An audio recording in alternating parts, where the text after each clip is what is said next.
Salut à toutes et tous et bienvenue dans l'émission L'Addition, l'émission live Twitch d'Apprenti-Tour. Alors Apprenti-Tour, c'est tout bonnement la sélection nationale d'Apprenti-Scène. Apprenti-Scène qui propose des ateliers de théâtre comportemental à des jeunes apprentis.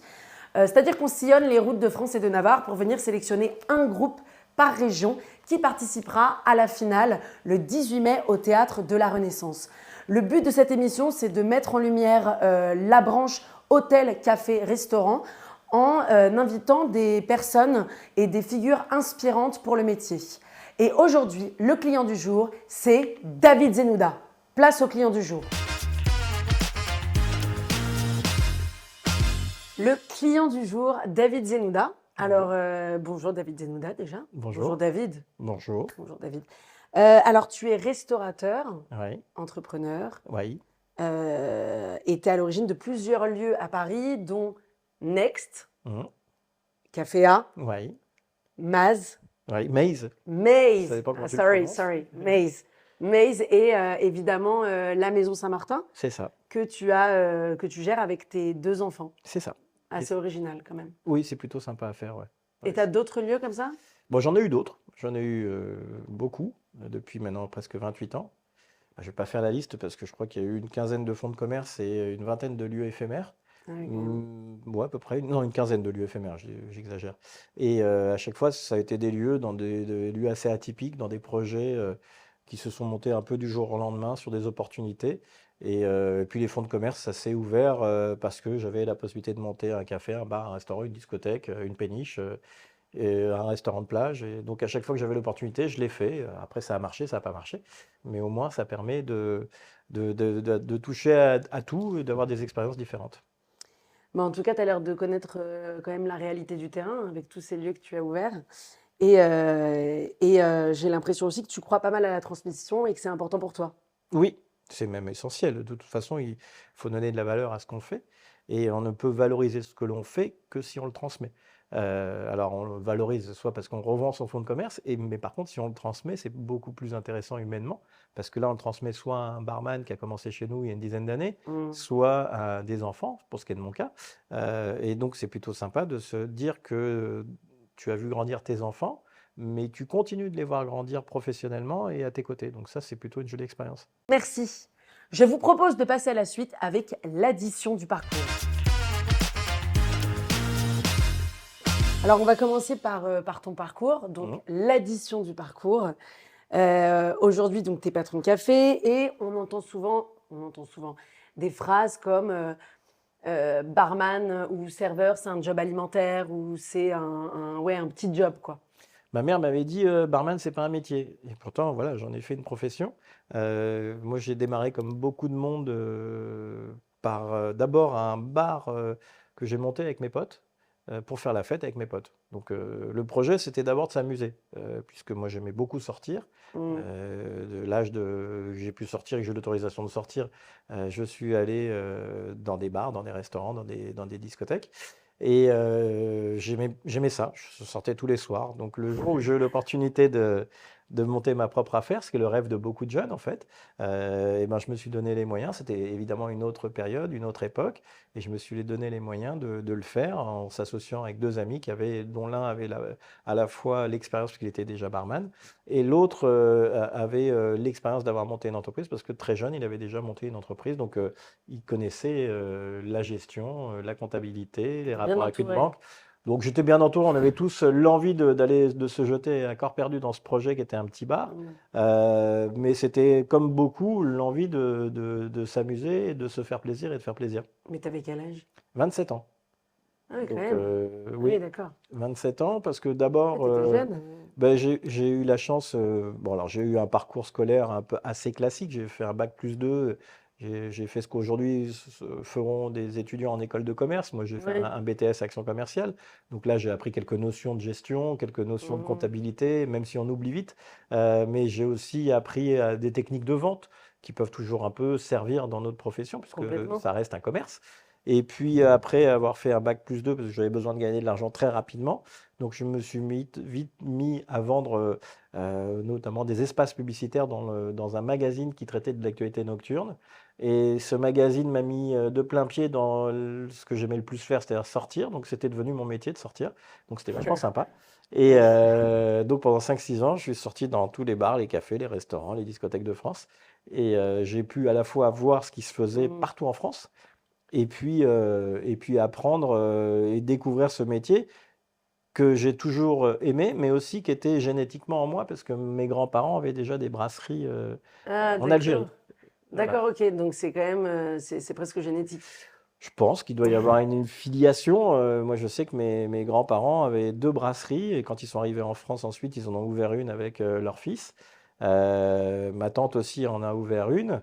Et puis, donc, j'ai toujours le Ah souvenir oui. d'aller chercher la bouteille de coca derrière le bar, et le monde du comptoir, ça me parlait, quoi. Ouais. Donc c'était des vrais gestionnaires aussi, du coup, j'imagine, avec deux Ouais, ils brasseries. m'ont rien transmis, hein, ni argent, Ah, ni tips pour la gestion. ouais. Mais voilà, peut-être que au fond de moi, j'avais cette sensibilité, et que j'aime le commerce, et j'aime encore plus le bistrot. Ouais, mais on en parlera un petit peu après, justement, du fait de. Il y a beaucoup de gens aujourd'hui qui, j'ai l'impression en tout cas, qui veulent ouvrir des cafés, Mhm. un peu comme si ça se faisait en un mois et qui avaient besoin d'aucune notion de gestion, de comptabilité, alors qu'en fait, tenir un café, c'est tenir un commerce et c'est presque tenir une entreprise si on voit les choses un petit peu plus grandes. Ben, il y a 2 types, il y a même 3 types. Il y a ceux dont tu parles, effectivement, qui sont les jeunes entrepreneurs qui n'y connaissent rien à rien, et pour qui, comme je l'étais un peu, hein, à 27 Mais ans. comme tout le monde, je pense que quand on Et est jeune aussi, c'est voilà. bien, il Et on a faut. envie de se lancer dans une idée. Encore une fois, là pour mon cas, c'était faire la fête avec mes potes. Il y en a d'autres qui veulent faire un bar à jeux, par exemple. Il y en a d'autres qui sont passionnés de manga, ils vont faire un bar à manga. Il y en a qui Mm, sont passionnés mm. de café, ils vont faire un coffee shop. D'autres des croque-monsieur, le gars va faire son truc de croque-monsieur. Donc c'est cette catégorie de jeunes entrepreneurs qui n'y connaissent pas grand-chose et qui apprennent sur le tas. C'était un peu mon cas. Il y a l'autre catégorie des professionnels qui montent des affaires parce que bah, la famille les a mis dans cette structure. Vous savez, par exemple, enfin, tu sais, on parle souvent des Aveyronnais Ouais. et des Auvergnats de Paris qui ont transmis cette manière de savoir-faire, le savoir-faire de la brasserie, du bistrot, Mm, et mm. donc souvent ce sont des jeunes issus de leur région qui viennent à Paris et qui commencent à bosser chez les oncles, les tantes, les parents pour leur premier job. Et puis ensuite, eux, par la voie professionnelle et leur expérience professionnelle, montent des affaires, et savent généralement très bien faire parce qu'ils ont démarré à la base du métier et ils connaissent toutes les ficelles, tous les Mm, rouages. mm. Et puis il y a la troisième catégorie qui sont les serial entrepreneurs, qui sont la nouvelle génération de start-upers de la restauration, et Exactement. qui, eux, ne connaissent rien à rien, mais ils savent compter. Donc, et ils savent analyser des bilans, ils savent faire des prévisionnels, ils savent créer des concepts et communiquer autour de ces concepts pour que le lieu soit rempli dès le premier coup de clé. On va maintenant passer à la première recette. On va parler un peu de ton parcours, encore une fois, mais aussi de ta vie quand tu étais jeune, même si tu l'as déjà un petit peu abordé. Mais ma question, c'était, tu viens d'où scolairement, socialement? Alors, socialement, je viens, comme beaucoup de gens, de banlieue, d'un milieu social qui n'était pas terrible, mais ça, on n'y peut rien, c'est la vie, hein. Mhm. J'ai eu une chance ou une malchance. Moi, je considère qu'aujourd'hui, c'est une chance d'avoir vécu ce que j'ai vécu. Et puis, je suis pas le seul, hein. Il n'y a pas que moi qui a réussi à se sortir de la banlieue, et qui a monté des projets. Et voilà, je dis juste que voilà, il y en a qui ont la chance d'avoir une cuillère en argent pour démarrer, et ils arrivent souvent à fructifier cet argent qu'on leur prête. Puis il y en a qui ont effectivement de l'argent au départ et qui n'y arrivent pas du tout. Moi, en l'occurrence, j'en avais pas, donc c'était assez facile, j'avais rien à perdre. Euh, donc je viens d'un milieu social qui n'était pas terrible. Je suis arrivé à Paris. Mon seul et unique rêve, c'était de vivre dans le cœur de Paris. Moi, je suis un Parisien, j'aime énormément Paris. Et mon seul et unique rêve, c'était déjà de vivre dans Paris. Donc, à 20 ans, quand j'ai réussi à trouver un appartement, un boulot qui me permettait de payer un appartement à Mhm. Paris, bah, j'avais déjà accompli une partie de ce que je désirais faire. Et puis ensuite, comme je te l'ai dit, en ayant fréquenté ce secteur du monde de la nuit, j'ai eu envie de participer à tout cela, parce que j'avais l'impression que c'était pas un travail, j'avais l'impression que c'était facile, j'avais l'impression que on faisait la fête. Je trouvais qu'il y avait des rapports humains qui étaient beaucoup plus sincères, plus francs et plus amusants que dans la vie professionnelle, dans un bureau et dans le cadre du travail, on va dire, stricto sensu, Bien lever sûr. 7 heures, arriver au bureau 8 heures, repartir à 17 heures et bon week-end à lundi. Ça, c'était pas ma vie. C'était pas du tout ce que Oui, j'avais envie de faire. C'est-à-dire que le bon week-end à lundi, pour moi, c'est l'horreur. Je supporte pas qu'on se dise ça en partant d'un bureau. C'est pour ça que j'ai pas de bureau. Euh, oui, oui. alors, c'est chacun sa vie, chacun fait comme il l'entend et chacun apprécie son univers professionnel. Moi, j'ai décidé de travailler en m'amusant ou de faire en sorte que mon travail soit pas une pénitence. Après, c'est un rythme particulier quand même. Le monde de la restauration, du café, barman, etc. La discothèque aussi, Hum, en hum. particulier, c'est quand même des rythmes qui sont, euh, qui sont durs. Enfin, en tout cas, C'est tout le défi, hein. C'est assez sportif, effectivement. Euh, il faut aimer se faire mal, ne pas dormir beaucoup au début. Quand vous dormez, vous vous couchez à 5-6 heures du mat et que ouais, vous devez le lendemain matin faire des courses à métro parce qu'il vous manque des fûts de bière, eh ben, il faut se lever, il faut y aller. Il ne faut pas se dire je me lève à 17 heures et puis j'ouvrirai plus tard. Non, il faut savoir se faire mal, mais encore une fois, je n'avais pas l'impression de travailler. C'était des contraintes, c'était pénible d'aller effectivement se lever tôt et faire des courses parce qu'il manquait des produits dans le bar. Mais je ne regrette pas de l'avoir fait parce que bah, je pouvais par exemple comparer les prix acheter, j'ai commencé à comprendre que ouais, ouais. chez certains distributeurs, on avait des tarifs et chez d'autres, c'était moins cher. Donc j'ai comparé, donc j'ai aussi appris à négocier avec des fournisseurs en allant faire ses Mm. courses soi-même.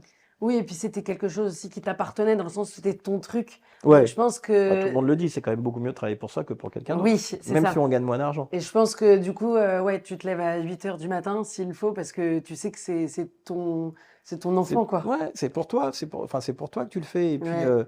Et puis tu as, un devoir moral. Si tu te lèves le matin moi, je me suis toujours dit que les choses contraignantes aboutissaient à un moment donné à quelque chose de positif. C'est-à-dire que plus on est dans le dur, plus on va chercher la difficulté et on va se sortir de problèmes, plus derrière on a des belles choses qui arrivent. Normalement, ça n'arrive pas, le gars qui est tout le temps dans le dur et qui creuse sa tombe. C'est que vraiment, le gars, il n'a pas de bol. Ouais. Mais généralement, la recette, c'est toujours, tu bosses, tu t'embêtes un tout petit peu à réussir ce que tu entreprends, à te donner de la peine à faire ce que tu fais, et tu as toujours au bout un résultat. C'est systématique, tu as toujours un bout. Il y a des gens qui n'ont pas de bol, mais il faut recommencer. Mm. Mais en fait, la persévérance et la patience, c'est le nerf de la guerre. Donc tu te considères plutôt comme un bosseur quand même. Oui, mais Ah, encore une fois, c'était un boulot où j'avais pas l'impression de travailler. C'est-à-dire que c'était des choses que je devais faire pour que mon affaire puisse tourner. Donc c'est des choses contraignantes qu'il faut faire. ouais. Mais Mm, c'est, mm. je veux dire, si de toute façon tu fais pas ce métier, entrepreneur, quel que soit ton secteur d'activité, si t'as pas envie de te lever pour réussir ce que tu entreprends. Ouais, non, mais oui, c'est clair. Oui, et puis encore une fois, quand on est son propre patron, de toute façon, on n'a pas le choix.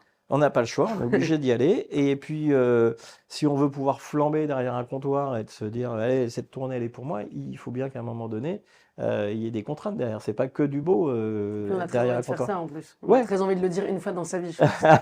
Non, ouais, non, mais c'est-à-dire que offrir des verres aux gens ou mettre la musique plus forte pour que tout le monde s'amuse Ouais. et faire en sorte que des gens se rencontrent dans ton bar, qu'il y ait des couples qui se créent, que des enfants qui naissent après derrière, tout ça, c'est pas prévu au départ. Mais quand tu fais le bilan, tu dis, ouais, j'ai quand même fait quelque chose de bien dans ma vie, j'ai permis à des gens de se rencontrer. Merci. Et maintenant, le café qui fait tilt. Est-ce que tu considères qu'il y a un moment où tu as senti que ta vie professionnelle, elle a basculé ou qu'il y a quelqu'un peut-être qui t'a donné envie? Après, tu m'as parlé du coup de tes grands-parents Mhm. qui avaient deux brasseries à Alger, c'est peut-être ça aussi. Euh, Fait plein d'éléments. C'est-à-dire qu'en fait, ouais. les inspirants, il n'y a pas qu'une seule personne ou il n'y a pas qu'un moment qui t'inspire Mm. dans ta vie. C'est des rencontres de plein de gens différents, de différents types. Par exemple, moi, j'ai rencontré un patron de brasserie qui m'a beaucoup inspiré parce qu'il avait cette capacité à rire de la vie qui faisait que je me dis, bon, j'ai envie de faire la même chose que lui, c'est-à-dire me marrer, travailler. J'ai rencontré un patron d'un resto de nuit qui, lui, avait une élégance, une classe, une distance, une patience qui m'a inspiré beaucoup pour essayer d'être un peu comme lui dans les rapports qu'il avait avec les autres. J'ai rencontré un gars qui était toujours de bonne humeur derrière son comptoir et je me dis, mais comment il fait? Il travaille 7-7, il a des tas de galères et il est toujours là avec le sourire. Bah, ça m'a aussi inspiré pour essayer d'être un peu comme lui. Mm. Voilà, il y a évidemment des gens dans le monde professionnel qui t'inspirent. Et puis, moi, j'ai eu une rencontre qui a été essentielle à ma vie. Ça a été une personne qui m'a embauché dans dans mes tout premiers jobs, quand je t'ai évoqué le fait que je travaillais dans l'univers de la nuit. Oui. C'était le patron de ce magazine, qui lui était qui est une personnalité, il est toujours en vie, qui est une personnalité assez incroyable, pareil, toujours joviale, toujours heureuse, qui avait un charisme dingue dans le monde de la nuit. Et quand tu voyais ce gars arriver dans un établissement et que tout le monde lui disait bonjour, qu'il Ouais. était respecté, que tout le monde l'appréciait, qu'il faisait que valoriser ce métier parce que il n'avait créé un magazine pour refléter cet univers-là, et ben tu te dis le gars a bien réussi parce que non seulement il est respecté dans son univers, en plus son magazine marchait plutôt bien et je m'en suis servi d'exemple dans sa manière d'être, de vivre et d'essayer de composer avec les uns et les autres. Mais en fait, j'ai l'impression quand même que le patron de restaurant, de bar, c'est un vrai personnage particulier, dans le sens où c'est quand même un métier, enfin là je suis en train de réfléchir en même temps, mais un des métiers où il y a le plus de contact humain, quoi. Euh, Tu as raison. Pour connaître, alors, encore une fois, dans les différentes typologies, tu as le patron de bar qui personnifie son lieu, ou patron de restaurant, c'est ça, ou le chef. Ce sont des personnalités qui personnifient les lieux. C'est-à-dire que absolument. tu vas pas à la petite auberge, tu vas chez David qui Oui, tient la petite auberge. Et ça, c'est un petit plus par rapport à d'autres typologies de commerce. C'est-à-dire que quand tu vas chez un imprimeur, tu vas pas chez Jean l'imprimeur, tu vas ouais, chez un imprimeur. ouais. Un patron de bistrot, en tout cas dans cet univers du monde de la restauration, de la bistronomie, doit s'identifier complètement au lieu. Souvent, tu remarques que la clientèle ressemble au patron et inversement, parce qu'il y a une forte personnalité dans ces lieux. Les grands chefs sont à l'origine de cela. Les grands chefs impriment leur cuisine de leur restaurant et tu vas Mm, dîner chez Gagnère, tu vas dîner chez Guy Savoie, ouais. tu vas dîner chez Thierry Marx, tu vas pas dîner dans le nom du restaurant. Donc il y a une notion très forte de la personnification des établissements par la personne qui le tient. Mais c'est hyper important et ça donne encore plus envie en fait d'aller dans ces institutions. Et c'est vrai que j'ai l'impression que parfois, de plus en plus, euh, alors peut-être avec l'arrivée des Américains, la grande arrivée des Américains, qu'il y a un truc où c'est un peu justement dépersonnifié et qu'il y a des trucs qui sont un petit peu plus impersonnels. Oui, parce que en fait, comme dans tous les secteurs d'activité, quand ça marche, ça c'est le principe même du capitalisme, Oui. tu te développes à plusieurs unités. Et donc là aujourd'hui, quand je t'ai parlé tout à l'heure des start-upers de la restauration, c'est typiquement le phénomène qui s'est approprié dans le CHRD, le café, hôtel, bar, restaurant, Mm. discothèque, parce que on a considéré que c'était un business intéressant, avec des marges intéressantes. Et donc des investisseurs se sont dit, on va en faire un business. Et là, on dépersonnifie complètement les lieux, mais on crée des concepts. Concept store. Et voilà, des concept stores ou des lieux, on prend une thématique, un Mexicain, on prend le Mexique et on va te faire un beau restaurant mexicain qu'on va dupliquer, un restaurant grec, un restaurant italien. Le groupe Big Mama, je suis désolé, mais personne Ah ne oui, c'est connaît vrai.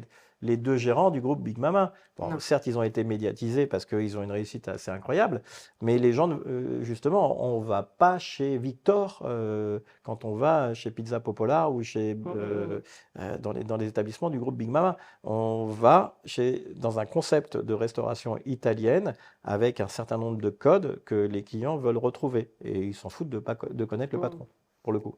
Et en plus, il y a de plus en plus, enfin, c'est la grande mode des concept stores, Mhm. que ce soit à Paris, enfin, dans les grandes villes en règle Mhm. générale, où le café est associé maintenant à un fleuriste, une librairie, un salon de tatouage, et ils font tout ça en même temps.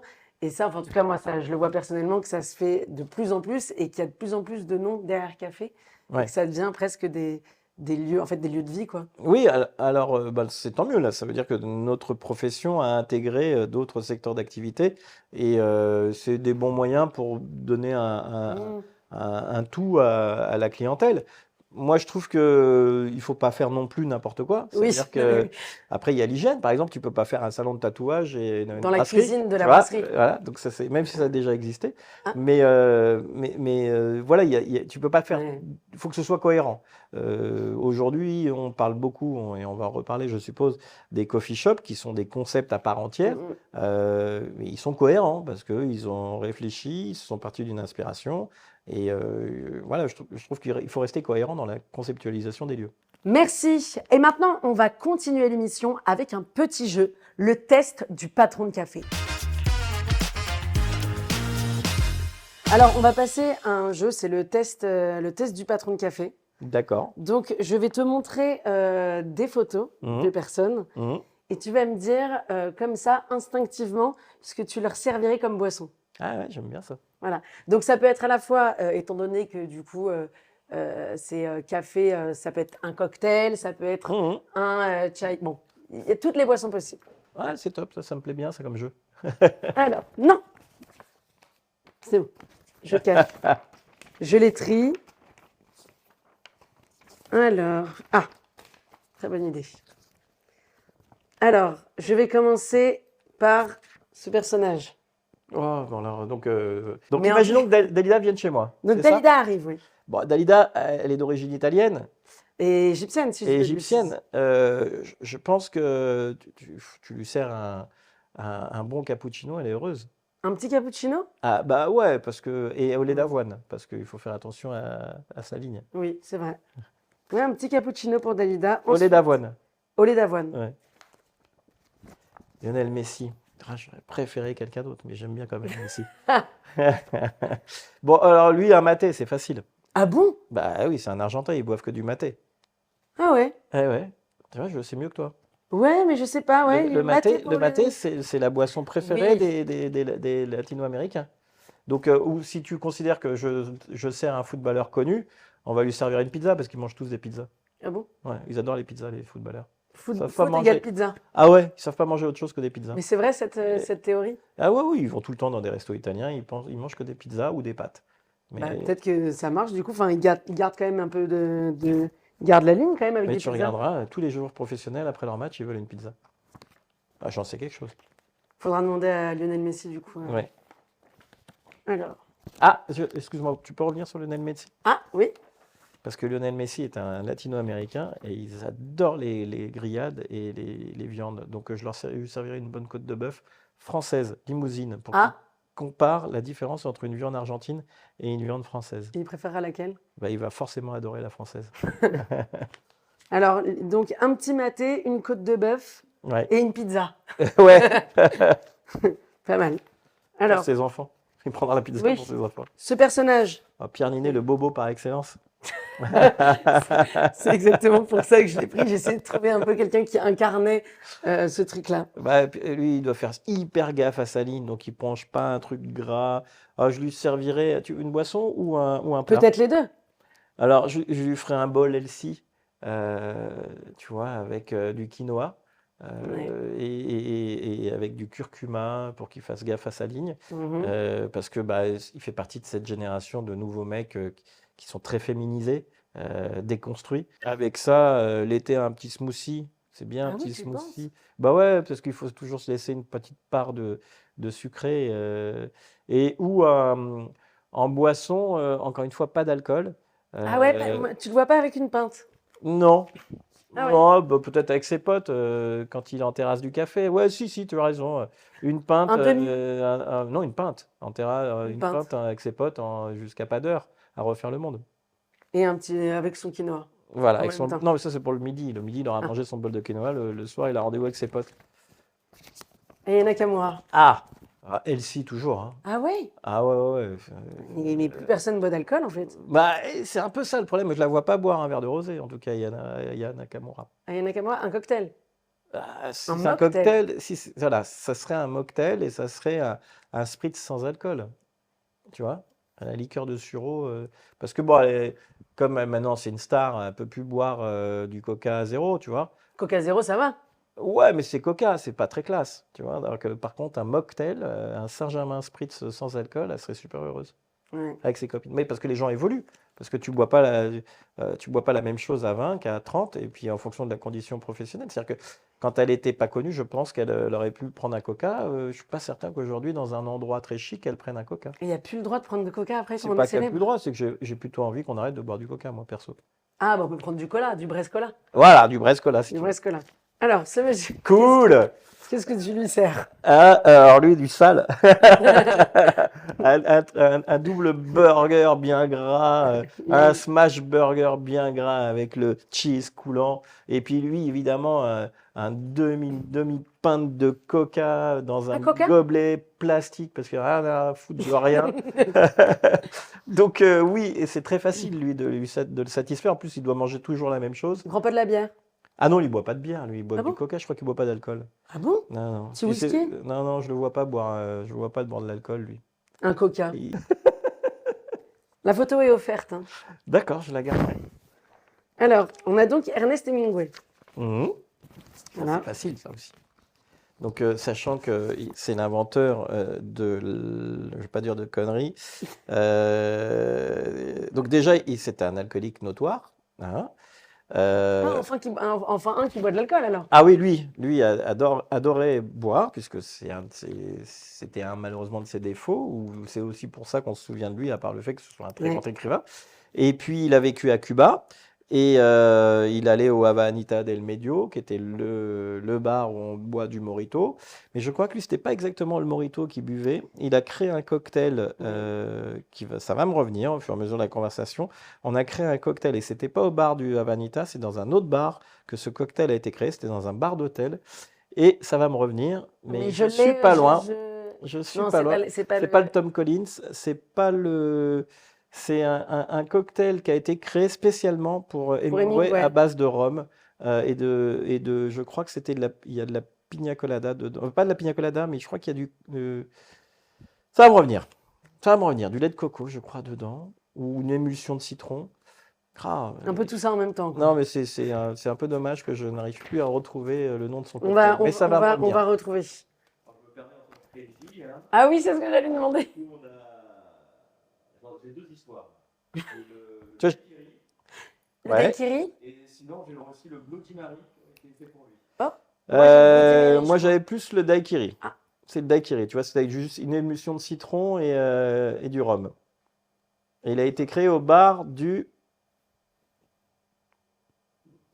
Alors déjà, il est au bar du Ritz. Il avait son comptoir parce que à Paris, quand il arrivait à Paris, il buvait au bar du Ritz ce cocktail, le daiquiri. Mais le Bloody Mary, je crois pas que ce soit lui exactement. Merci pour l'aide. Alors ensuite, on a ce personnage. Lui, c'est un personnage de la Guerre des Étoiles, je crois, non? Alors non, on est sur Harry Potter, c'est Harry Voldemort. Potter, non, c'est oui, Voldemort. Oui, non, je suis Voldemort. désolé, j'ai Mais j'ai non, vachement de mal avec Voldemort. Voldemort. Enfin, avec Voldemort, avec Harry Potter, parce que c'est pas du tout ma génération. Oui, J'ai mais jamais génération des accroché. enfants peut-être? Ouais, exactement, c'est la génération des enfants. Lui, plutôt un Bloody Mary. Il a plus la tête à boire un Bloody Mary Mais d'ailleurs, il ressemble un petit peu à Hemingway, hein, finalement. C'est l'alcool, ça. C'est Hemingway à la fin de sa vie. Ouais, un Bloody Mary avec ça. Pour le moment, Il mange quelque chose? il mange de la viande, beaucoup de viande. Il lui. faudrait, hein. Ouais, bah ouais, il a des dents acérées, donc à mon avis, il mangerait de la viande, d'une bonne viande rouge. Ouais, saignante. Saignante. Bleue. Ouais. D'accord. Hannibal Lecter, bah ouais, là, alors lui, il mange des abats. Ok, on a une Des préférence tripes, dans des les abats, abats, tripes, ouais, des tripes. Je le verrais bien manger des abats, évidemment. Et puis, il serait obligé de boire à la paille. Ouais. Parce que il peut pas, parce qu'il a le masque. On va lui dire que on lui donnerait il boira pas d'alcool, lui. Je crois que c'est du genre à boire du lait. Il est Ah. tellement vicelard qu'il va boire du lait fraise. Ah oui, Ouais, exactement. un lait fraise avec des abats. Ouais, un jus de Ça lui tomate. irait bien, ouais, ou de la cervelle. Ah, et Redalida, hein, on lui a déjà donné un cappuccino. Ouais, ah ben on peut lui donner aussi un plat de pâtes. Oui, c'est vrai qu'on Des lui a pas donné. spaghettis, voilà. Des spaghettis. Des spaghettis bolognaises et puis non, des spaghettis. Non, on va lui donner un plat de pâtes. Vongolais? Ah ouais, en plus, Ça lui va bien, je trouve. Ouais. Bah oui, puis c'est chantant, Vongolais. Vongolais, Et ouais, ça puis lui va bien. elle avait chanté une chanson Gondolier de Venise. Ah, moi, j'étais sur Bravo, JJ Lamoroso, donc j'étais bravo. pas du tout. Eh ben, merci, David, hein, De rien. pour Presque à sans faute à part d'Akiri. pour ces menus. Hein. On se régale, là, ça donne très envie. J'ai bien aimé l'exercice. Surtout avec Hannibal Lecter, moi, ça m'a donné envie D'avoir de les venir fraises. manger au restaurant avec un petit lait fraises et des abats. tripes et des abats. Vraiment, j'adore ça. On va voir maintenant un petit peu l'envers du décor et on passe à derrière la mousse. On passe à la partie 4, derrière la mousse, parce que j'imagine que ta trajectoire, elle n'est pas complètement linéaire, ou ça serait trop facile et ça serait chiant. Donc j'imagine que tu as quand même fait face à des obstacles, des galères professionnelles, j'en sais rien là, mais je sais pas, des lieux qui marchent pas, des gens qui t'ont mis des bâtons dans les roues. Ah oui, tout ça. plein. Oui, évidemment, ma carrière n'est pas, comme toutes les carrières, n'est pas une ligne droite qui part du début à la réussite. Non, évidemment que des échecs, j'en ai connu. Tout le monde dit à peu près la même chose de l'échec, hein. Il entretient, il nourrit tous ces termes de résilience, de rebond, etc. Évidemment, ils existent parce que c'est vrai. Parce que c'est vrai que quand on réussit un projet, on a envie de réussir le deuxième. Quand on réussit le deuxième, on veut faire le troisième. Et à un moment donné, on s'en prend une dans la tête parce que c'est pas souvent parce que les affaires ne fonctionnent pas, mais c'est parce qu'il y a des éléments extérieurs qu'on n'a pas intégrés. Un associé qui manque à l'appel, qui ne fait pas son job, ou une conjecture économique, ou un Covid qui arrive en plein milieu, ou C'est vrai. des petits drames qui font que l'activité. Moi, j'ai démarré en 97 et déjà à l'époque, on me disait, mais t'es fou, c'est la crise. Et donc, c'était il y a près de 30 ans. Et donc, j'ai quand même l'impression que chaque année, on me dit toujours la même chose. J'étais malade, arrête de monter des affaires, c'est la crise. Et en vrai, la leçon à retenir de tout ça, c'est que si tu écoutes tout le monde, le conseil qu'on va te donner, c'est de surtout pas prendre de risques. En fait, il faut faire l'inverse. Je veux dire, Ouais, ouais. on ne risque rien. Il faut juste avoir envie d'aller au bout de ses idées. Ça, c'est encore une fois un discours très convenu, ce que beaucoup de gens racontent, mais c'est vrai. Il faut prendre des risques. Enfin, on s'amuse pas si on ne prend pas de risques, si on est toujours là. Ouais. De toute façon, généralement, quand je reçois des gens qui veulent monter des projets et qui me disent, ouais, mais tu te rends compte, si on fait ça, ça risque de pas marcher. Si on fait ça, mais en fait, il faut rien faire. Donc, ne pas ça sert à rien. Il y a beaucoup de gens qui essayent de monter des projets et qui ne veulent pas prendre de risques. Alors que l'essence même d'un entrepreneur, c'est de gérer ton risque et de faire en sorte que ce risque se transforme en succès. Ouais. Donc ça, il n'y a pas la clé, hein. C'est que le travail qui paye, c'est que un peu de talent ou de sentir les choses correctement. C'est-à-dire que quand j'ai commencé en 97, on parlait d'Hemingway et de Cuba, j'étais allé 2 ans avant à Cuba en 95 et j'ai bu une boisson avec de l'herbe dedans. Et je me dis, qu'est-ce que ce truc? C'était un mojito. Et donc, quand je suis rentré à Paris et que je vois que je cherche Morito, il n'y avait pas d'internet à l'époque, hein, ça ne démarrait pas encore. Je cherche Ouais, des c'est que le endroits où début. on buvait des Moritos. Il y en avait un Ah qui bon? faisait ça s'appelait le Bar Sans Nom à Bastille, dans la rue de Lappe. Ouais. Et c'était le premier bar à Paris qui faisait des Moritos comme à Cuba. C'est-à-dire que le gars avait dû faire le voyage, on parlait de voyage tout à l'heure. Ouais. Le gars avait dû faire le voyage, a ramené la recette et avait imposé sa recette. Et il ne vendait que ça, que des Moritos. Et ça cartonnait. Et je me suis dit, bah voilà, si je monte un bar, c'est ça qu'il faut que je fasse. Et donc, j'ai pris son idée parce qu'on s'inspire toujours des autres. Et donc, j'ai fait du Morito à 15 francs à l'époque. Mais C'est rien du tout en fait. Ouais, Enfin, mais, non, ouais, mais j'avais pas exactement fait la recette comme il aurait fallu la faire. Donc, j'avais fait ma propre recette du Morito. Je le vendais en pichet, même à 100 francs.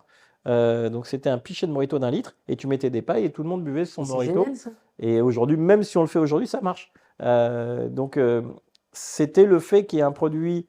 Moi, il y a un gars qui travaille dans la com qui m'a toujours dit que c'était pas c'était le contenant qui était le plus important plutôt que le contenu. Oui, oui. Tu vois, c'est comment t'enrobes les choses et comment le Morito avait un rituel de consommation.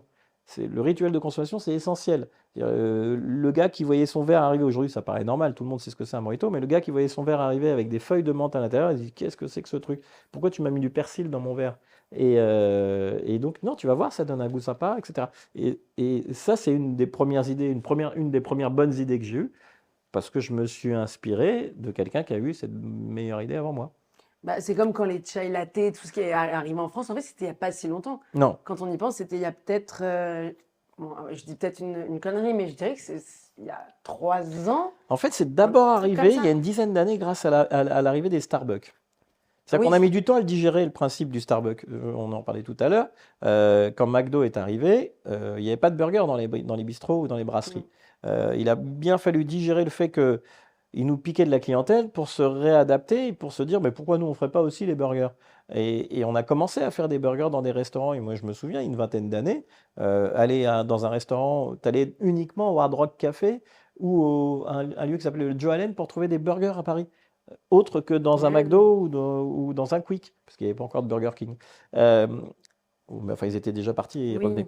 oui. Et donc, du coup, le fait de s'approprier un produit américain comme cela et de le faire mieux qu'eux, ça a francisé un peu notre savoir-faire. Et je pense que c'est comme ça qu'on leur a fait concurrence. Et c'est pour ça qu'aujourd'hui, ça fait presque 10 ans ou 15 ans que Starbucks est en France et qu'on a Mm. digéré le truc et qu'on s'est dit, bah, on va monter nous aussi des coffee shops. Enfin, des jeunes ont décidé de monter des coffee shops en reprenant les codes du Starbucks, des chai latte, des lattés, du lait d'avoine, du lait d'amande. Aujourd'hui, on fait même des UB latte. Le UB latte, c'est de la pomme de terre. On fait, Jamais entendu. c'est violacé. C'est assez marrant d'ailleurs, c'est un goût assez marrant. Et donc, ils ont eu ce talent, les gars de chez Starbucks, de nous vendre un café à 6 balles, quoi, ou 7 balles, ou 8 balles, pour mettre un tout petit peu de lait dedans, juste parce qu'il y avait du savoir-faire, et puis Ouais, ce qu'on ouais, appelle du latte art, faire des cœurs dans de la mousse de lait. Donc, bah, ça, c'est à la portée de tout le monde. Il suffit d'apprendre à faire des cœurs dans la c'est pas mousse à de la lait. portée de tout le monde. Il faut faire une petite formation de barista pour le faire. Mais c'est marrant parce que maintenant, aujourd'hui, tu parlais du concept de coffee shop et on en parlait déjà un peu tout à l'heure sur l'idée de concept store. C'est qu'aujourd'hui, j'ai l'impression que les cafés sont, euh, sont de plus en plus des lieux hybrides qui, par exemple, il y a plein de gens aujourd'hui qui sont en télétravail Mhm, et qui viennent, le café devient vraiment une sorte de, comment on appelle ça, de, d'espace de coworking. mhm. Et il y en a qui s'adaptent et il y en a qui s'adaptent pas. Il y en a qui sont, bon, bah, nous, c'est un café interdit aux ordis. Moi, j'ai déjà vu ça, c'est interdit aux ordis ici, c'est juste pour le café. Il y en a d'autres qui sont bien obligés aussi de s'adapter parce que sinon, la journée, en fait, ils n'ont pas tant de clients, je sais Mhm. pas moi, à 15h30. Et que forcément, de proposer ce type, de s'adapter en fait aux gens, ça ramène des clients et puis ça devient des lieux du coup hybrides où les gens consomment, travaillent, écoutent de la musique, parce qu'il y a de plus en plus de Mange. live de musique et les gens vont plus au théâtre, les gens vont plus par exemple dans les salles de concert et le café centralise maintenant absolument toutes les activités de sociabilité quoi. Bah, enfin, ça a longtemps été le cas, hein, là, en termes de Oui. sociabilité, mais comme le monde change et que les habitudes de consommation changent, on parle du télétravail, du coworking, il a bien fallu s'adapter aussi parce qu'on perdait, et on perd quotidiennement des clients parce que bah, le télétravail nous a fait perdre une clientèle du midi, le Mmh. coworking, parce qu'il y a des établissements qui se sont Mmh. spécialisés pour le coworking, ben, nous ont piqué aussi des clients dans la journée. Moi, je pars du principe, et si je prends l'exemple de mon dernier établissement qu'on a ouvert, où il faut répondre à la demande de la clientèle. Les boulangeries nous piquent nos clients le midi parce qu'ils font des plats du jour ou de la Ouais. vente à emporter. Et ben, j'ai proposé de fabriquer nous-mêmes notre propre pain dans la brasserie. Donc, on a un four à pizza et un pétrin, et on fait nous-mêmes notre propre pain. Donc, on a même proposé des sandwichs faits maison avec le pain fait maison, ce que souvent les boulangeries ne font pas. Ouais. Donc ça, c'est un moyen de concurrencer les boulangeries. Pour ce qui est on parlait des coffee shops qui nous concurrencent, moi j'ai carrément intégré un coffee shop dans ma Mmh. brasserie. On parle des espaces de coworking, j'ai mis des prises partout, en haut, en bas, Mmh. dans tous les espaces où il y avait des banquettes, pour pouvoir faire en sorte de se poser et boire son café, son latte au lait d'avoine, et brancher son ordi avec une connexion Wi-Fi qui soit suffisamment conséquente. J'ai même réalisé au sein même de l'établissement une salle privatisable d'une douzaine de personnes avec un écran pour des conférences, Ah voire ouais? même du coworking, voire même du télétravail à distance. Donc j'ai une salle que j'ai mis en place pour que ces entreprises puissent venir toute la journée travailler. J'ai des banquettes pour des groupes d'anniversaires que je peux réunir pour des tablées de vin. Donc on a vraiment pensé à tout. On a essayé Ouais. de concevoir le brasserie 2.0 Ouais. Tout simplement parce que si on veut pas perdre nos clients, il faut les récupérer dans nos lieux. J'ai même aussi développé une carte de vin nature parce que les clients vont habituellement dans des bars à vin goûter un vin alors Ouais, qu'ils devraient revenir dans nos brasseries. complètement. Ouais, vous vous adaptez complètement en fait à la demande alors j'allais dire des jeunes, c'est vrai que c'est un peu plus des jeunes Comme qui ont du dirait coworking. Bacri dans le sens de la fête, on s'adapte. Ouais, Qu'est-ce exactement. qu'on fait, chef? Oh, on Ex- s'adapte. ouais, non, mais c'est exactement Il faut ça. répondre au Ouais, moment précis à la demande de la clientèle et il faut être hyper vigilant, il faut être hyper curieux, il faut aller voir tout ce qui se passe ailleurs. Il ne ouais. faut pas hésiter à poser des questions, à rentrer dans une affaire pour voir comment ça se passe, essayer d'analyser pourquoi lui il marche mieux que nous. Il y a des fois, il y a des trucs qui sont impalpables. Il y a deux affaires l'une à côté de l'autre, elles peuvent avoir le même concept, le même produit. Il y en a une qui sera blindée, l'autre qui sera vide. Mm, mm. Pourquoi? C'est juste que le gars, il a pensé à un truc que le gars d'à côté n'avait pas pensé, que les serveurs ou les serveuses avaient un style, alors que l'autre, il avait mis une doudoune sans manche Ouais, à ouais, ses ouais. staffs. C'est des petits détails de rien du tout, où le client se sent plus à l'aise dans une affaire que dans une autre. Et ce qui est bien, c'est la douce sans manche ou l'autre?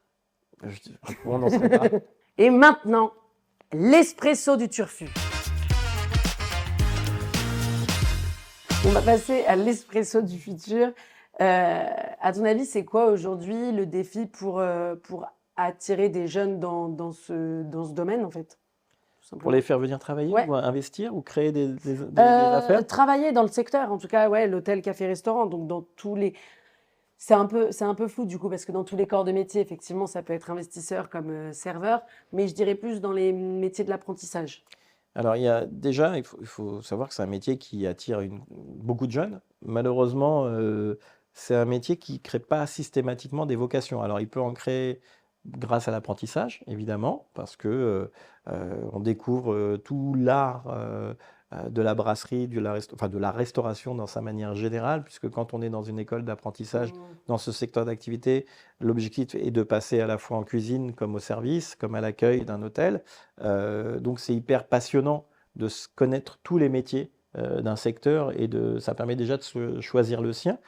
Donc moi, le premier conseil que je donnerais à des jeunes qui veulent rentrer dans cette profession, c'est d'essayer d'avoir un panel de connaissances de ce secteur d'activité qui soit le plus large possible et puis d'y faire des stages si possible et surtout des extras et voire même des boulots d'été, des jobs d'été, Ouais. commencer par le run, c'est-à-dire ramasser les verres et les nettoyer ou la plonge parce que on ne peut connaître ce métier qu'en commençant par le bas. Mm. C'est souvent pas très valorisant, c'est même assez dur, mais il y a un truc qui est quand même assez différent de beaucoup d'autres métiers, c'est qu'il y a une confédération des barman, par Ouais. exemple, ou des serveurs.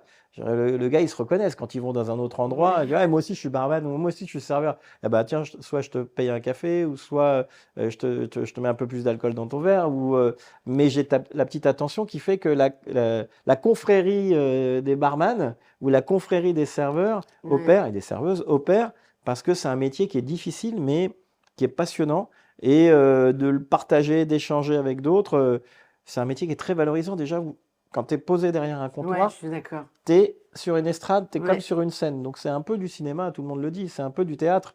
C'est le théâtre de la ville, bistrot. Donc quand tu as du charisme, eh ben, tu arrives à fidéliser une clientèle. Et quand tu n'en as pas, eh ben, tu arrives à en avoir avec la répétition des soirées, des services.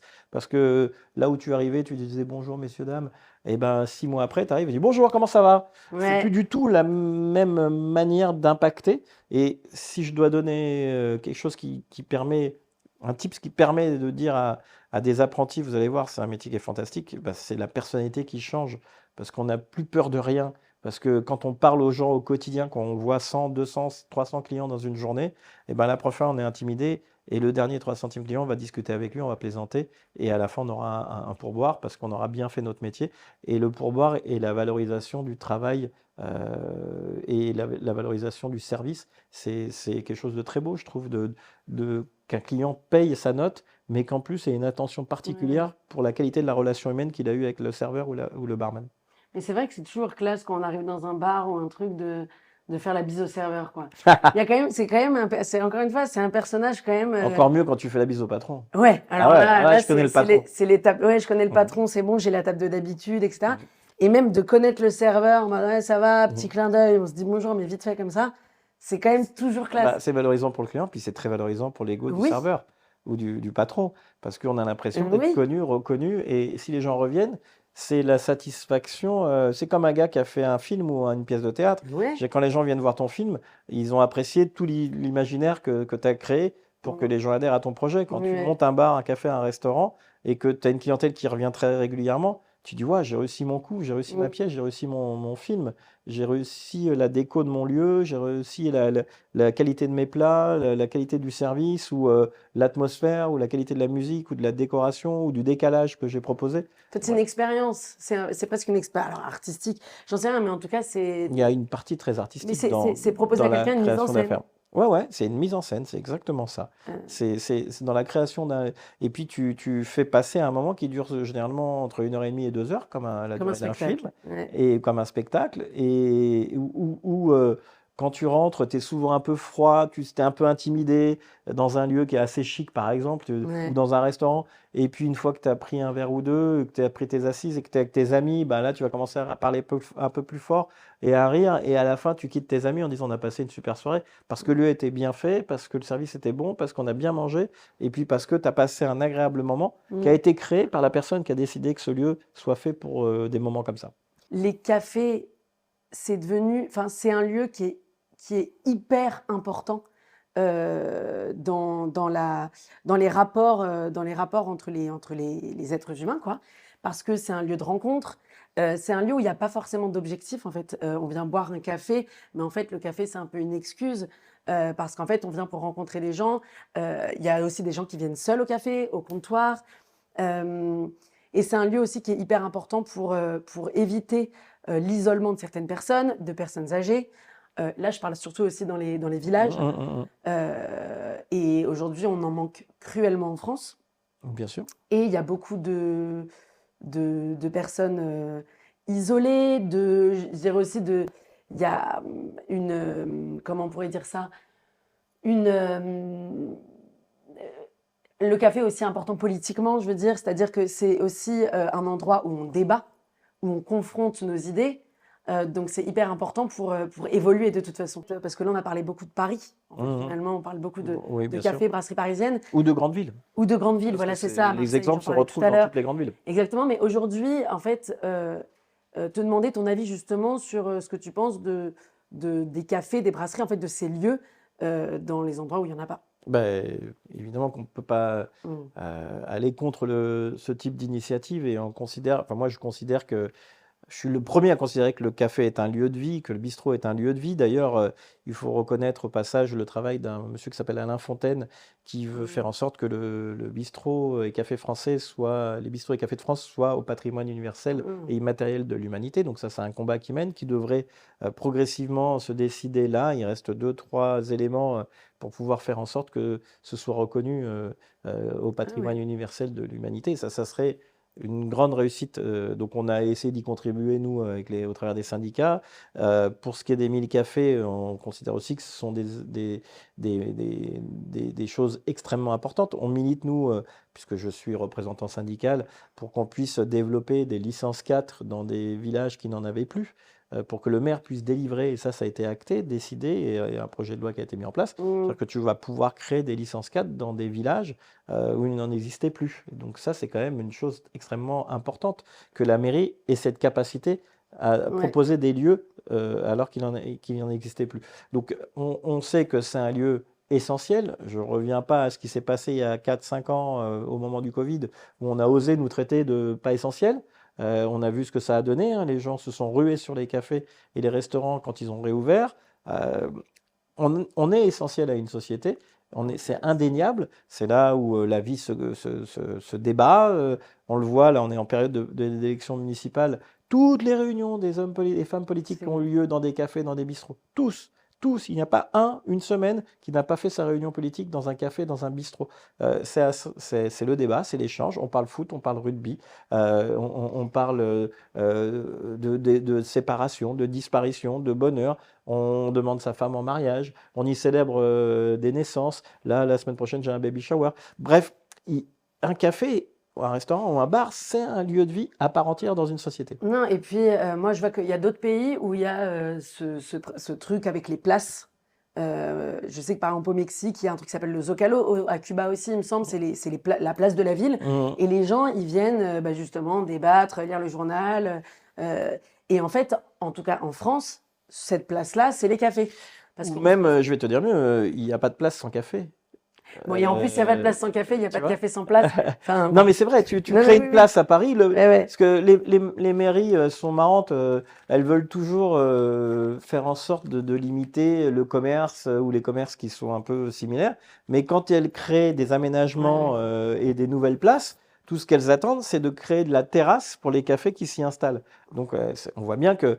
et puis combien de fois on va dans une ville ou dans un village et on dit ah c'est sympa, mais c'est sympa parce qu'il y a des bistrots, parce qu'il y a des petits restos dans Ouais. les ruelles. Dans le sud de la France, quand on se pose dans un resto, dans une toute petite ruelle, on dit, ouais, qu'est-ce que c'est sympa ici. Mais c'est parce qu'il y a des cafés, des bars et des Ouais. restos, quoi. C'est pas uniquement parce qu'il y a des coiffeurs. Bah, c'est tout le décor. Non, j'exagère, mais- Et des banques et des assurances. Voilà, pardon, des banques et des Des assurances. banques C'est assurances. pas bien coiffeurs. coiffeur parce que c'est des petits commerces aussi. Non, et puis coiffeur, oui, on Ouais, a ouais. besoin quand même. Ouais, ouais, on en a besoin. Assurance, Bon, bon, assurance agence banque, on a immobilière, besoin, on bon, s'en fout, on s'en fout. Et on enchaîne tout de suite avec le conseil du chef. Jingle. Attention, en fait, c'est là, on parle aussi à des apprentis, donc à des jeunes. Mhm. Ça peut être plus des apprentis, mais en tout cas, en l'occurrence, c'est un peu plus des jeunes. Euh, qu'est-ce que toi tu vois? Je ne sais pas si tu as des apprentis. Oui, j'en ai Voilà. de temps en temps. Quelle est, selon toi, l'erreur faite par les plus jeunes aujourd'hui, ou pas d'ailleurs? Ça peut être aussi les bienfaits de la jeunesse dans le corps de métier. L'erreur, moi je pense que l'erreur qu'on peut faire, c'est le manque d'initiative. Je pense qu'un supérieur hiérarchique ne reprochera jamais à un jeune de prendre une initiative. Moi je dis toujours bonne ou mauvaise, prends une initiative.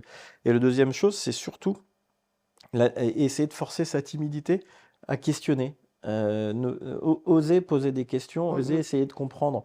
Genre ne pas attendre uniquement qu'on donne une tâche à effectuer et de rester en plan, parce que c'est ce qui agace le plus un responsable, entre guillemets, un chef de cuisine ou un responsable de bar.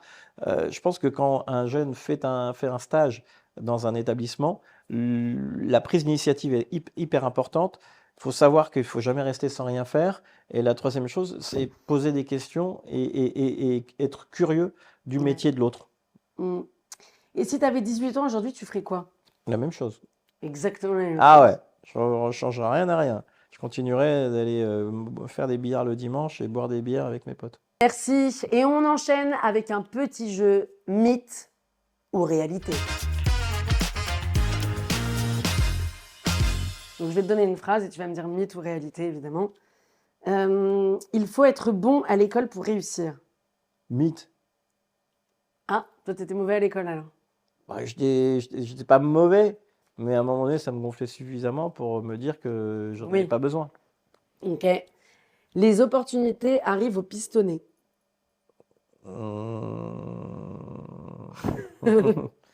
Si je dis mythe, c'est pas vrai.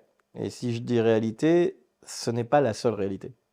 Ouais, c'est comme partout, quoi. Voilà. Non, non, évidemment que quand on connaît quelqu'un qui peut nous aider à rentrer dans un établissement, mais après, c'est ta personnalité qui fait le reste. C'est toi qui dois faire tes preuves. Je veux dire, tu peux être pistonné, sauf si c'est le fils du patron. Et encore. Mais en plus, j'en sais quelque chose. Donc, non, non, c'est ni l'un ni l'autre. Allez. Dans le milieu hôtel, café, restaurant, on ne peut pas avoir de vie. Ça dépend- Presque réalité, mais j'en suis le contre-exemple. Ça dépend quelle vie, en fait. Non, non, mais évidemment que je peux développer. Oui, bien sûr. Donc, oui, c'est un métier qui est chronophage. En plus, moi, j'ai commencé à bosser la nuit, donc il restait pas beaucoup de place pour le jour. Et donc, du coup, pour avoir une vie de couple, et donc, du coup, pour avoir des enfants, et donc, du coup, pour avoir une vie de famille. Mais j'ai réussi à faire tout ça, donc ça veut dire que c'est possible. Ouais. Au début, enfin à la fin en tout cas, c'est possible. Bah, ce qui est possible, le plus dur, c'est de rester avec sa femme et continuer d'élever ses enfants. Bah oui, c'est ça. C'est ça le plus dur. Ouais, Mais, ouais. mais après, c'est une question de volonté, d'envie, et il faut voir la personne en face de toi qui t'accompagne aussi. Faut pas, c'est pas qu'un truc tout seul, hein, réussir. Hein. C'est aussi, Ouais. on dit toujours que derrière chaque grand homme, il y a une grande femme, mais et inversement. Inversement, Et inversement, un petit peu moins peut-être. regarde Ségolène Royal et François Hollande. Oui, c'est vrai. Mais, C'est mais, vrai. non, non, je pense qu'on ne peut pas y arriver seul. Si on n'est pas soutenu par la femme ou l'homme Oui. de son choix et qui nous fait grandir et qui nous permet d'avoir une vie de famille, eh ben, on n'y arrive pas. Oui, oui, c'est clair. Merci David. Ah, j'avais pas vu l'heure, tiens. Je crois que c'est l'heure de la dernière tournée. Alors, on va passer à la dernière tournée. Mhm. Hein, voilà, la dernière. Last call. Ouais, Ling, ling, ling, ouais, ling. exactement. Une phrase pour un apprenti qui doute. Euh, la patience est la plus grande des vertus. Je pense sois patient. Sois Ouais. patient, mon fils. L'apprenti l'apprenti qui doute, c'est celui qui laisse pas le temps aux choses. Et puis la confiance, elle vient avec la répétition. Donc forcément, il faut être patient. C'est-à-dire que si on porte un plateau et qu'on renverse le Ouais, café ouais. une première fois, tu vas le refaire une deuxième fois, une troisième fois, une centième fois. Et un jour, eh ben, tu amèneras ton plateau avec 15 verres, 6 cafés, de 2 carafes d'eau. Tu te baladeras entre les rangées de la terrasse et tu pourras même plaisanter avec les clients. Donc, il faut être patient Ouais. et répéter les Et mouvements travailler. réguliers et travailler. Ouais. Enfin, et Mmh. la répétition des mouvements. C'est dans n'importe quel secteur. Est-ce que tu cherches des apprentis en ce moment? Pas pour moi, hein. Ah ouais. Non. Bah, on en cherche toujours. On cherche toujours des personnes qui veulent apprendre et qui sont passionnées par ce métier. Comme je te l'ai évoqué tout à l'heure, on parle de transmission beaucoup. Et si on rencontre des jeunes qui ont envie de s'investir et de progresser dans cette profession, évidemment qu'on a envie de les aider. Et est-ce qu'il y a une dernière chose que tu aimerais dire, toi, de ton parcours, sur le hôtel, café, restaurant, quelque chose qui te tient à cœur particulièrement, peut-être, voilà, un dernier mot? Un dernier mot, alors il faut que je réfléchisse un tout petit peu. Quelque chose qui me tient à cœur. Oui. Pour moi, évidemment, c'est le plus beau métier du monde, que chaque période de ma vie a été une expérience différente dans ce secteur d'activité. Ouais. C'est-à-dire que j'ai commencé avec des bars de nuit, ensuite avec un restaurant, avec une discothèque, avec des restaurants de plage, des brasseries, et aujourd'hui des lieux qui sont complètement des lieux assez atypiques. Donc à chaque période de ta vie, tu vas avoir une évolution professionnelle dans ce secteur qui correspondra à ce que tu es. C'est-à-dire que si à 40 ans, tu es quelqu'un de bien, d'établi, eh ben, tu vas avoir un établissement qui sera beau et établi. Si à 40 ans, après 20 ans d'expérience professionnelle, tu es toujours paumé, et ben, malheureusement, tu n'arriveras toujours pas à trouver l'établissement de tes rêves. Faut faire le sien, quoi. Ouais, il faut créer l'établissement qui correspond à ce que tu aimes être dans la vie. Si tu veux, enfin, il faut créer. Alors, tout le monde ne va pas forcément avoir envie de créer des bars et des restaurants, mais pour ceux qui en ont envie, celles et ceux qui en ont envie, il faut qu'ils correspondent le plus à ce que tu es. C'est-à-dire que moi, j'ai toujours aimé, par exemple, la musique, et le premier établissement que j'ai monté était axé sur la qualité de la programmation musicale. Après, bah, ça a divergé, mais là, mes enfants qui travaillent avec moi, un qui est passionné par le café, bah, il a monté un coffee shop dans notre restaurant. Mmh. Ma fille aime beaucoup la restauration et adore la gastronomie, et bah, elle est très soucieuse et elle est très vigilante sur la qualité des plats que l'on sert, parce que c'est une passion chez elle, elle aime manger. Donc il faut avoir des lieux qui correspondent à ce qu'on aime faire. Et moi, j'aime bien les copains, j'aime bien boire des coups, j'aime bien profiter de la vie avec mes amis et ma femme et ma famille. Et ben, dans les lieux que j'ai créés, c'était des lieux qui étaient faits pour ça. Et c'est pas trop difficile de bosser en famille? Bah, quand vous avez une famille qui ne l'est pas, c'est facile. Bon. Bah, on viendra te voir, hein. Ouais, Ok. quand vous voulez. Alors, c'est Maison Saint-Martin, Ouais, la dans le maison 10e. familiale, ouais, dans C'est le là où il y a le 10e. coffee shop et C'est ça. le restaurant. Bah, merci, David, de nous avoir partagé ton parcours, qui est très inspirant, je pense, pour des jeunes et des moins jeunes, d'ailleurs. Ouais. Très, très, très intéressant, et puis un parcours assez atypique, bien que tu aies quand même commencé par du café, du bar, etc. De dire aussi que de tenir un café, c'est être quand même gestionnaire, Ouais, ah oui, oui, dans ton cas. oui, oui. Faut Euh, aimer ça quand même, savoir compter et essayer de faire en Exactement. sorte que ce soit rentable. C'est le nerf de la guerre, Ouais, malheureusement. C'est-à-dire que tu peux te faire plaisir et pas gagner d'argent, et le problème, c'est que si tu gagnes pas d'argent, tu te feras plus plaisir. Parce que tu pourras plus monter d'autres projets, ou tu mm, pourras pas faire plaisir aux gens qui t'entourent. Malheureusement, l'outil, l'idée, c'est de pas devenir le plus riche du monde. L'idée, c'est de pouvoir faire un projet qui te permette de te satisfaire toi, de satisfaire les gens que t'aimes et qui vivent avec toi, et de pouvoir leur proposer une qualité de vie par la mm, qualité de ton travail. mm, mm.